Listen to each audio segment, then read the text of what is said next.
Bismillahirrahmanirrahim. Respected students, dear viewers, Assalamu alaikum. First of all, I want to thanks to all those who have started to watch my videos. अभी तक आप लोगों ने देखा हमने present indefinite पर lecture लिया, उसके बाद प्रेजेंट कंटिन्यूस पर लेक्चर हुआ और कल की जो वीडियो थी उसमें हमने प्रेजेंट परफेक्ट को सीखा। मेरा आपसे ये वादा था कि पहली 4 वीडियोस के बाद मैं आपको सिंपल 4 मेथड्स ऐसे दूंगा जिसमें तमाम एक्टिवाइज और तमाम पैसिवाइज के मेथड्स यकजा करके उनको शॉर्ट वे में या मिनिमम मेथड्स में कन्वर्ट करके आपको दिया जाएगा। ये आज उन स्टूडेंट्स के लिए इंतहाई हैरानकुन बात होगी जिनको मेथड्स याद नहीं होते।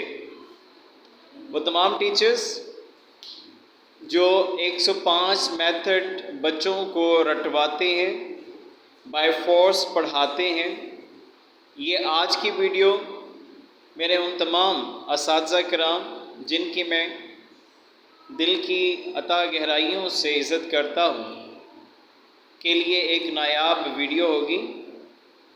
और मैं ये उम्मीद करता हूँ कि इस वीडियो के बाद या इन मेथड्स के बाद तमाम टीचर्स अपने टेंसेस पढ़ाने के जो मेथड्स हैं उसमें नरमी और उसमें आसानी लाएंगे और स्टूडेंट्स भी यकीनन इन मेथड्स को सीख कर अपना इंग्लिश का जो बोझ है उसको हल्का महसूस करेंगे।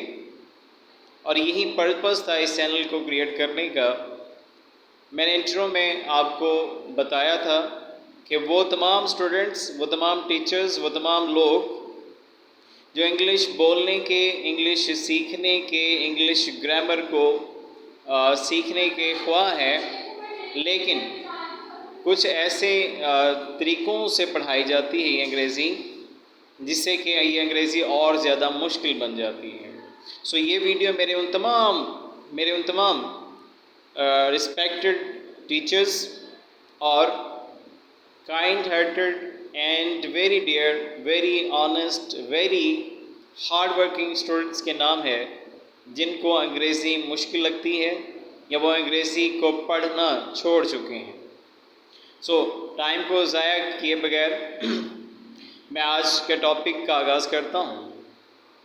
आज मैं उस वादे को निभा रहा हूँ कि जो मैंने आपको पहली वीडियो में किया था कि मैंने 4 वीडियोस में आपको वो मेथड्स बताने हैं कि जिन 4 मेथड्स को याद कर आप 105 मेथड्स के इक्वल अपनी वोकैबुलरी भी बना सकते हैं, बल्कि उन 105 मेथड को सिर्फ 5 मेथड में कन्वर्ट किया गया है।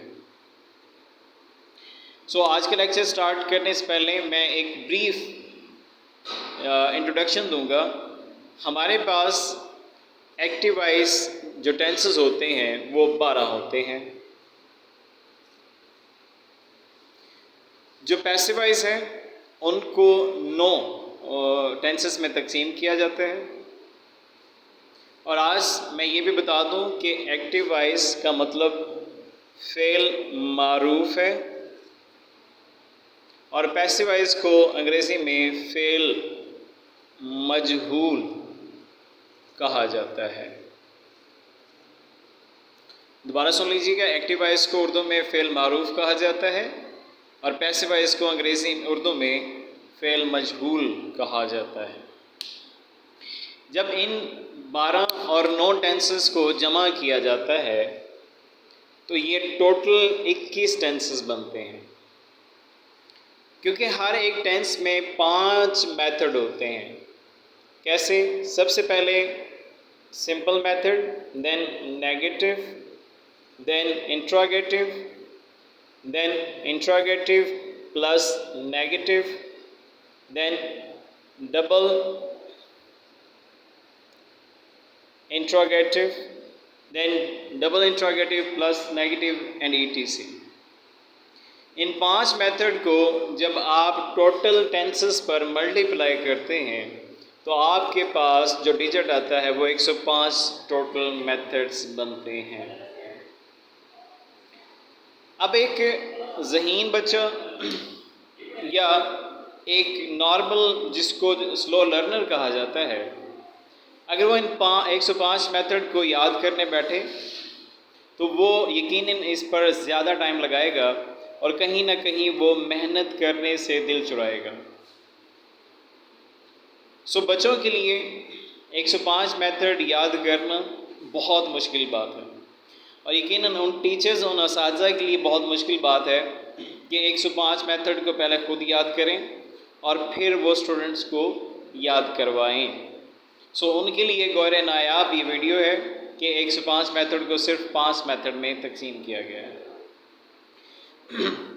करना क्या है व्यूअर्स, सबसे पहले ये देखें कि जो सिंपल मेथड है 21 टेंसेस का सिंपल मेथड सिर्फ और सिर्फ ये होगा। सबसे पहले हर टेंस में सब्जेक्ट फाइंड आउट करेंगे, उसके बाद हेल्पिंग वर्ब लगाएंगे, उसके बाद वर्ब लगाई जाएगी और उसके बाद ऑब्जेक्ट लगाया जाएगा। सिंपल मेथड में सब्जेक्ट, हेल्पिंग वर्ब, वर्ब और ऑब्जेक्ट लगाया जाएगा। इसको याद करने के बाद आप आ जाएंगे नेगेटिव मेथड में, क्योंकि हर एक टेंस को simple, negative, interrogative, interrogative plus negative, double interrogative methods में कन्वर्ट किया जा सकता है। सो मैंने उन तमाम मेथड्स को बताना है जो तमाम टेंसेस के बनते हैं। नेगेटिव मेथड्स में आप सबसे पहले सब्जेक्ट लगाएंगे और फिर हेल्पिंग वर्ब लगाएंगे जैसे कि ऊपर है, और फिर नॉट ऐड करना है। Yes, NOT, not. Very simple, जो ऊपर सिंपल मेथड बताया गया है, subject, helping verb, verb then object. हर टेंस के हेल्पिंग वर्ब के बाद नॉट लगाने से कोई भी टेंस नेगेटिव बन जाएगा। अब सवाल ये पैदा होता है कि क्या अगर एक हेल्पिंग वर्ब यूज़ हो रहा है तो उसके बाद तो नॉट डेफिनेटली आ जाएगा। बाज़ ऐसे टेंसेस हैं जिसमें हेल्पिंग वर्ब 2 यूज़ होते हैं, जिस तरह के फ्यूचर कंटिन्यूस में विल बी और शैल बी यूज़ होता है, तो फिर नॉट कहाँ आएगा। सो मैं उनके लिए ये बता दूं कि जिस टेंस में 2 हेल्पिंग वर्ब यूज़ होंगे उसमें पहले हेल्पिंग वर्ब के बाद नॉट लगेगा। चाहे एक टेंस में 2 हेल्पिंग वर्ब यूज़ हो, चाहे 3 यूज़ हो, नॉट सबसे पहले वाले हेल्पिंग वर्ब के बाद लगाया जाएगा। दोबारा रिपीट कर रहा हूँ, नेगेटिव मेथड में सब्जेक्ट, हेल्पिंग वर्ब के बाद नॉट लगा देने से बाकी सारा मेथड सेम आ जाएगा। इंट्रोगेटिव बनाने के लिए हेल्पिंग वर्ब को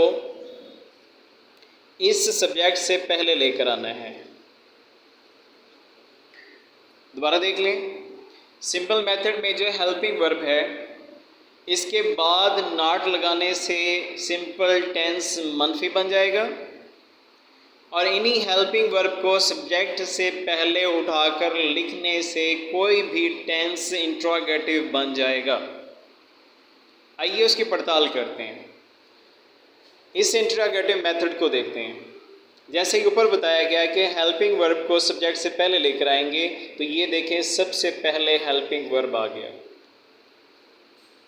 उसके बाद आप ये देखें आपका ये सब्जेक्ट रहा, उसके बाद ये वर्ब और उसके बाद ये object. Then in the end, at the end of the every sentence there is a question mark which is very essential, which is very compulsory to put that. अब तक जो हमने सीखा वो मैं दोबारा रिपीट कर दूं। इंतहाई आसान मेथड के थ्रू ये टेंसेस पढ़ाए जा रहे हैं, जिसमें एक आसान, एक स्लो लर्नर सीखने वाला बच्चा जो है वो भी इन टेंसेस को आराम से सीख सकता है। सिंपल मेथड में सब्जेक्ट हेल्पिंग वर्ब के and verb and object. Negative method में सब्जेक्ट हेल्पिंग वर्ब के बाद नॉट, बाकी सारा मेथड सेम है। इंट्रोगेटिव में हमने क्या किया, उस हेल्पिंग वर्ब को सब्जेक्ट से पहले लेकर आना है। तो ये बन जाएगा हमारे पास helping verb plus subject plus verb plus object then question mark. उसके बाद ये देखें जी इंट्रोगेटिव प्लस नेगेटिव। पिछली वीडियोस में ये बार बार आपको बताया गया है कि सवालिया मनफी बनाने के लिए सब्जेक्ट के बाद नॉट लगा देने से कोई भी टेंस आपका नेगेटिव सवालिया मनफी बन जाएगा।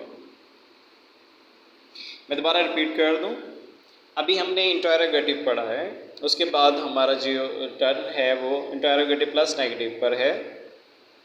इंट्रोगेटिव प्लस नेगेटिव में सबसे पहले कोई हेल्पिंग वर्ब आ गए, then subject, then not, then same method again.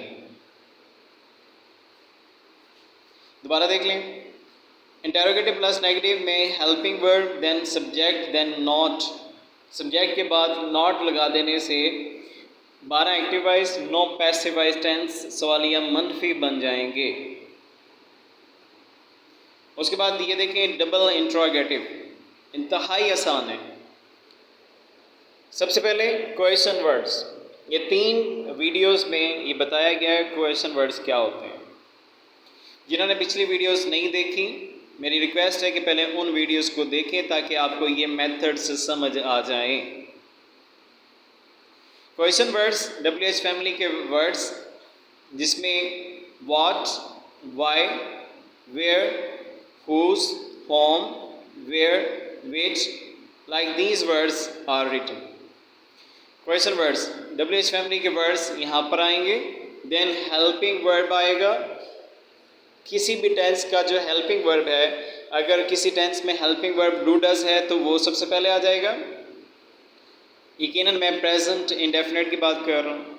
Present continuous में इज एम आर पहले आ जाएंगे। प्रेजेंट परफेक्ट में हैज़ और हैव पहले आ जाएंगे।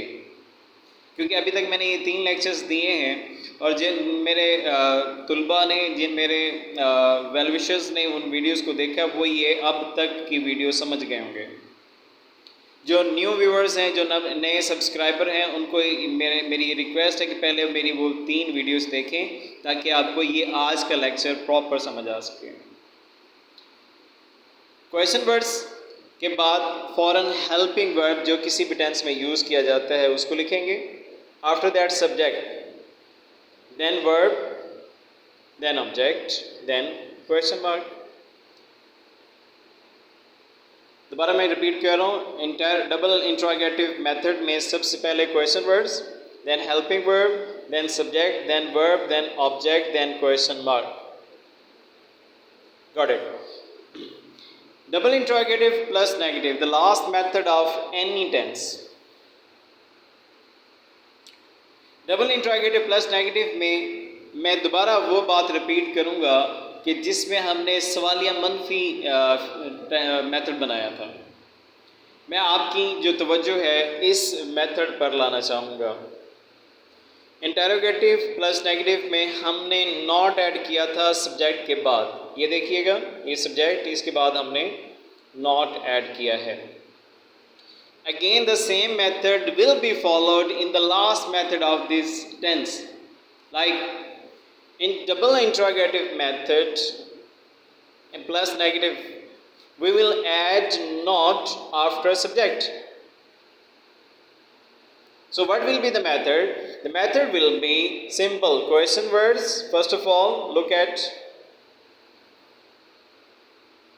ऊपर भी सबसे पहले क्वेश्चन वर्ड्स हैं और डबल इंट्रोगेटिव प्लस नेगेटिव बनाने के लिए भी सबसे पहले क्वेश्चन वर्ड्स लिखेंगे। आफ्टर दैट हेल्पिंग वर्ब ऊपर है तो इसको हेल्पिंग वर्ब को यहाँ पर भी यूज़ करेंगे। अब तक तो सिंपल मेथड आ रहा है। अब उसके बाद सब्जेक्ट यूज़ हो रहा है तो यहाँ पर भी सब्जेक्ट यूज़ हो रहा है।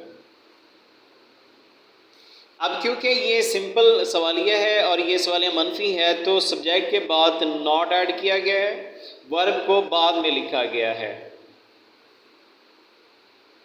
और ऑब्जेक्ट सारा सेम आ जाएगा। मैं दोबारा रिपीट कर दूं, डबल इंट्रोगेटिव मेथड में सबसे पहले question words, then helping word, then subject, then verb, then object, then question mark. The same method double interrogative plus negative में हमने क्वेश्चन वर्ड्स को ऐड किया सबसे पहले, देन हेल्पिंग वर्ब को ऐड किया, फिर सब्जेक्ट को ऐड किया, फिर उसके बाद नॉट लगाना है, जैसे कि हमने सवालिया मनफी में नॉट ऐड किया है सब्जेक्ट के बाद। Again the same method, verb वापस आ जाएगी, ऑब्जेक्ट वापस आ जाएगा, क्वेश्चन मार्क भी सेम आ जाएगा। मेरी ये तमाम स्टूडेंट्स से दरख्वास्त है कि चीज़ों को trickly, in a trick way, in a magical way में लर्न करना सीखें, चीज़ों के साथ प्ले करना सीखें, तभी वो चीज़ें आपको याद रहेंगी। किसी भी चीज़ को मुश्किल मत बनाओ, चीज़ों को इन अ ट्रिकी वे यूज़ करें। अब मेरी आप सबसे जो ये वीडियो देख रहे हैं उन सबसे रिक्वेस्ट है कि आप लोगों ने एक काम करना है, वो ये है कि सबसे पहले आपने स्टिकी नोट्स लेने हैं जिसका साइज़ बड़ा हो। उन स्टिकी नोट्स पर ये तमाम मेथड्स लिख लें। 5 स्टिकी नोट्स चाहिए होंगे आपके। पहले भी लिख लें सिंपल मेथड, फिर नेगेटिव मेथड, फिर इंट्रोगेटिव मेथड, फिर interrogative plus negative method, then double interrogative plus negative, then double interrogative plus negative method. उसमें फिर आपने क्या करना है, इन स्टिकी नोट्स पर ये मेथड लिखने हैं। इन मेथड्स को लिखने के बाद आपने स्टिकी नोट्स उस जगह लगाने हैं जहाँ पर आपकी प्रेजेंस, जहाँ पर आपकी अराइवल ज़्यादा होती है, जहाँ पर आप ज़्यादा देखते हैं। मिसाल के तौर पर हम बहुत ज़्यादा आईना देखते हैं, तो इन 5 मेथड्स को आईने के ऊपर लगा रहने दें जब तक कि ये आपकी मेथड्स आपके माइंड में ना बैठ जाएं या आपकी हड्डियों में रच बस ना जाएं। ये बात ध्यान में रखिएगा स्टूडेंट्स कि हमारे माइंड्स में 2 किस्म की मेमोरीज होती हैं, एक लॉन्ग टर्म मेमोरीज और एक शॉर्ट टर्म मेमोरीज। आर्जी तौर पर कुछ देखा, फिर कुछ देर के लिए याद रहा और उसे भूल गए, वो शॉर्ट टर्म मेमोरी होती है। लेकिन किसी भी बात को लॉन्ग टर्म मेमोरी में सेंड करने के लिए मुसलसल उस चीज़ को देखना ज़रूरी है। हम या तो पढ़कर सीखते हैं या फिर कुछ देख कर सीख रहे होते हैं। इनको विजुअल लर्निंग कहा जाता है। सो आपने क्या करना है, स्टिकी नोट्स लेने हैं, उन पर ये मेथड्स लिखें। आप अपने जो बेडरूम है उसके जो डोर है उस पर लगा सकते हैं उन नोट्स को। आप इनको अपने आईना पर लगाकर जहाँ आप सुबह शाम देख सकें वहाँ पर लगा सकते हो। घर का वो हिस्सा जहाँ आप ज़्यादातर टाइम गुजारते हैं वहाँ पर भी इन स्टिकी नोट्स को लगा सकते हैं। आप कंप्यूटर के ऊपर लगा सकते हैं। आप अपनी बुक्स के ऊपर जो फ्रंट पेज है उस पे भी इन स्टिकी नोट्स को लगाकर इन मेथड्स को हमेशा हमेशा के लिए याद रख सकते हैं। ओके व्यूअर्स, अब आपके जहन में एक बात आ रही होगी कि आजकल हर कोई किसी को बेवकूफ़ बना लेता है। तमाम व्यूअर्स से मेरी रिक्वेस्ट है कि मेरी इस बात को जहन में रखिएगा कि दुनिया में सबसे आसान काम किसी को बेवकूफ़ बनाना है, और दुनिया का मुश्किल तरीन काम ये है कि किसी को ये समझाना कि तुम्हें कोई बेवकूफ़ बना रहा है। सो मेरी आप सबसे ये रिक्वेस्ट है कि इस पे इतनी बिलीव ना करें जो मेथड्स मैंने बताए हैं। क्यों ना करें? क्योंकि जब तक मैं आपको इसका प्रैक्टिकल ना कर दूँ तब तक आपने इन मेथड्स पे बिलीव नहीं करना। उन मेथड्स को परफेक्ट लाने के लिए मैं आपको इसका प्रूफ देता हूँ।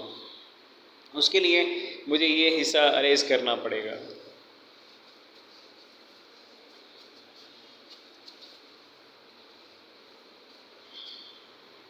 चलिए जी, अब इन मेथड्स को प्रूव करने के लिए मैं एक टेंस की एग्जांपल ले रहा हूँ।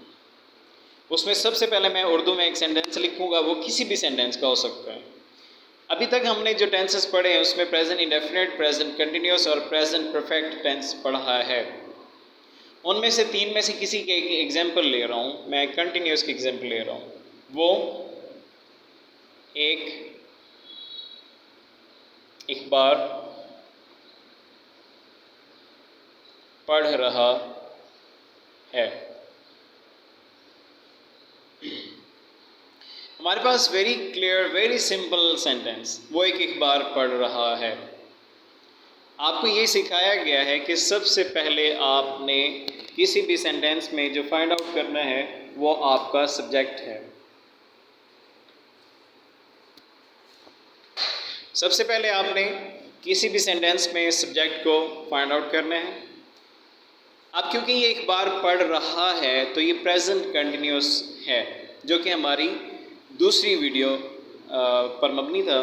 तो इसमें सब्जेक्ट के फ़ौरन बाद आपने हेल्पिंग वर्ब लगाना है, जो भी उसके मुनासबत से बनेगा। उसके बाद पढ़ रहा है ये आपका वर्ब है। उसके बाद जो बच गया ये आपका ऑब्जेक्ट है। वो एक बार पढ़ रहा है, वो पढ़ रहा है, it means he is a boy. He की निस्बत से अगर मेरे स्टूडेंट्स को याद हो तो ही की निस्बत से हमने इज़ लगाया था। इज़ पढ़ रहा है, रीडिंग, ही इज़ रीडिंग। क्या पढ़ रहा है? एक अखबार, अ न्यूज़ पेपर। वो एक अखबार पढ़ रहा है, he is reading a news paper. Students, इस मेथड को प्रूव करने के लिए मुझे 1 मिनट का टाइम देंगे।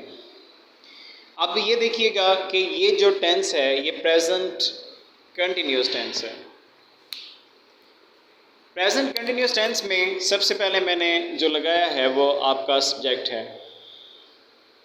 देन मैंने हेल्पिंग वर्ब लगाया है, देन मैंने वर्ब लगाई है और फिर मैंने एक ऑब्जेक्ट लगाया है। अब मैं दोबारा ये दिखा दूँ, ही मैंने सब्जेक्ट लिया, इज़ मैंने हेल्पिंग वर्ब लिया, रीडिंग मैंने वर्ब ली और फिर मैंने न्यूज़पेपर ऑब्जेक्ट लिया। अब मैं क्योंकि ये सिंपल टेंस है तो इसको मैंने सिंपल मेथड से प्रूव करना है। सिंपल मेथड में जो मैंने पढ़ाया था वो आपका क्या था? सबसे पहले मैं सब्जेक्ट लूँगा, फिर मैंने हेल्पिंग वर्ब लेना है, फिर मैंने वर्ब लेनी है, फिर मैंने ऑब्जेक्ट लेना है। तो मैंने सबसे पहले सब्जेक्ट लिया, बिल्कुल लिया, फिर मैंने हेल्पिंग वर्ब लिया, फिर मैंने वर्ब ली, फिर मैंने ऑब्जेक्ट को यूज़ किया, सो मैंने ऑब्जेक्ट को यूज़ कर लिया। अब पहली जो शर्त है, पहला जो मेथड है वो प्रूव हो चुका है कि मैंने जो 105 मेथड के सिर्फ 5 मेथड कन्वर्ट किए, उसमें से सिंपल मेथड पे मैं 100% पूरा उतर चुका हूँ। अब क्योंकि दूसरी बारी नेगेटिव की है तो मैं नेगेटिव से प्रूव करता हूँ। उसके लिए मैं लाजमी नहीं कि एक ही टेंसेस को बार बार जवाब के तौर पे पेश करूँ। अब मैंने जो एग्जांपल देनी है वो मैंने प्रेजेंट परफेक्ट की देनी है। मिसाल के तौर पर, हम कुछ किताबें नहीं पढ़ चुके हैं। सो हमारे पास एक सेंटेंस है कि हम कुछ किताबें नहीं पढ़ चुके हैं। इसको आप ज़हन में रखिएगा और इस कोशिश करें कि इसकी अंग्रेज़ी बनाएं। जी हाँ, जिन्होंने मेरी पिछली वीडियोस देखी है वो अगर उन्होंने सेंटेंस बना लिया है तो मैं उनको बता दूं कि ये ऐसे बनना था। हम आपका सब्जेक्ट है, उसके बाद पढ़ चुके हैं ये आपकी वर्ब है, ठीक है। नहीं के लिए नॉट का यूज़ करेंगे, देन कुछ किताबें आपका ऑब्जेक्ट है, ठीक है। जिन्होंने मेरी पिछली वीडियोस देखी उन्हें ये सेंटेंस बिल्कुल समझ आ गया होगा। अब हम इसकी अंग्रेज़ी बनाएंगे। हम की अंग्रेज़ी वी की निस्बत से जो हेल्पिंग वर्ब बताया गया था वो हैव है, वी हैव। और रीड की second form read, read, read. We have read, क्योंकि ये नेगेटिव है तो मैंने नॉट का ऐड करना है। वी हैव नॉट रेड, कुछ किताबें आपका ऑब्जेक्ट है, so means some books. We have not read some books, हम कुछ किताबें नहीं पढ़ चुके हैं। चलिए अब हम इस नेगेटिव मेथड को, जो मेरा दिया हुआ नेगेटिव मेथड है, उस पर अप्लाई करते हैं। मैंने कहा था सबसे पहले सब्जेक्ट यूज़ होगा, उसके बाद हेल्पिंग वर्ब यूज़ होगा, उसके बाद नॉट यूज़ होगा, उसके बाद वर्ब, देन उसके बाद हम ऑब्जेक्ट यूज़ करेंगे। चलिए मैच करते हैं इसके साथ। यहाँ पर सबसे पहले मैंने सब्जेक्ट यूज़ किया, यहाँ पर सब्जेक्ट यूज़ किया, सो हमारा एक पॉइंट ठीक हो गया। उसके बाद मैंने हेल्पिंग वर्ब यूज़ किया, उसके बाद मैंने हेल्पिंग वर्ब यूज़ किया विद नॉट, उसके बाद मैंने वर्ब यूज़ करनी थी, मैंने उसके बाद वर्ब यूज़ की, उसके बाद मैंने ऑब्जेक्ट यूज़ करना था, उसके बाद मैंने ऑब्जेक्ट यूज़ किया। इट मीन्स कि मेरे दो मेथड, मेरा जो बताया हुआ मेथड है उस पर पूरा उतरते हैं। सो जब दो मेथड्स पूरा उतर रहे हैं, इट मीन्स कि मेरे बाकी मेथड्स भी इन बातों पर पूरा उतर रहे होंगे जो मैंने आपको सिखाया है, जो मैंने आपको बताया है। अगर आपको मज़ीद ट्रस्ट लाना है तो किसी भी टेंस की प्रैक्टिस करें, उनको इन मेथड्स के थ्रू बनाना सीखें। अगर किसी भी मेथड्स में ये जो मेरे मेथड्स मैंने बताए हैं शॉर्टकट्स में किसी भी टेंस में एम्प्लाई नहीं होते, तो आप मुझे कमेंट्स करके बता सकते हैं, एंड इंशाल्लाह I will satisfy to all of you. So आज के जो हमारा टॉपिक था वो ये था कि हमने जो 105 मेथड्स हैं, 12 एक्टिव वॉइस 9 पैसिव वॉइस के, उनको शॉर्ट करके सिर्फ़ और सिर्फ 5 मेथड्स में कन्वर्ट किया है। ये वीडियोस मेरे उन तमाम न्यू कॉलीग्स के लिए हैं जिन्होंने टीचिंग्स में अभी अभी कदम रखा है। ये मेरे उन तमाम स्टूडेंट्स के लिए है जिन्होंने अभी मैट्रिक के पेपर दिए हैं या देने हैं और उन्होंने आगे FSC या किसी और शोबे में एडमिशन लेना है। ये मेरे तमाम उन बहनों के लिए, भाइयों के लिए है जिनको अंग्रेज़ी बोलने का शौक़ है लेकिन वो टेंसेस ना आने की बिना पर अपनी अंग्रेज़ी को सही तौर पर नहीं बोल सकते। सो मैंने बहुत ज़्यादा कोशिश की है कि जितनी एक्सपीरियंस मुझे हुआ है इस अंग्रेज़ी का, मैं उससे भी शॉर्ट करके सिंपल सेंटेंस में तमाम बच्चों की रहनुमाई कर सकूं। अगर मैं इस मकसद में कामयाब हो रहा हूं तो फिर आपका भी ये फ़र्ज़ बनता है कि कमेंट्स करके मुझे बताएं कि कहाँ हम गलत हैं, कहाँ हम ठीक जा रहे हैं। तारीफ़ की ज़रूरत नहीं है, इस्लाह को ज़रूर अप्रिशिएट करूँगा और यकीनन मैं अपनी इस्लाह भी करूँगा। I know just one thing that critic is a legless person who teaches the running. So until the next video, don't forget and subscribe my channel which name is KF English Zone. Until the next video, God bless to all of you. Allah Hafiz.